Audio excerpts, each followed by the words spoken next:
Hi friends, அஸ்ஸலாமு அலைக்கும். இங்கே வருங்க, இன்றைக்கி ரம்பூட்டில் ஒயிட் ரைஸு, அப்புறம் இந்த மதக்கண்ணை மீன் இருக்குல்ல, அதை போட்டு தீச்சாக்கணுங்க.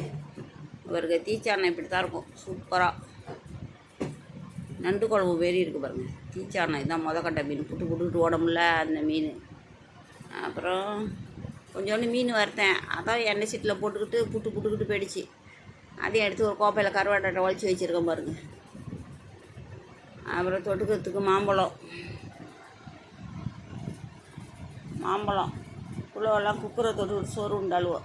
நம்ம குட்டி தனுசு உட்காந்துருக்கு பாருங்கள், அதுக்கு பக்கத்தில் பூனையை பாருங்கள், கருப்பு பூனையை. மீன் இல்லை, கருப்பு பூனை வந்துடுவா சாப்பாட்டுக்கு. ஹாய் சொல்கிறே கருப்பு பூனை, ஹாய் சொல்லு. ஹாய் ஹவை இருக்குது குட்டிலாம் இருக்குது. வாங்க பாருங்கள், வாசம் அப்படியே பார்க்குறா பாருங்கள். குட்டிலாம் இருக்கா, காணா போச்சான்னு. 4 குட்டி போட்டு வச்சுருக்காங்க, 5 குட்டி போட்டு வச்சுருந்தா அது எதோ ஒரு பூனையை தூக்கிட்டு போயிடுச்சு. குட்டி காணு, 4 குட்டி கிடக்கு பெருசு. அதான் வந்து வீடியோ எடுக்கிறேன். அப்புறம்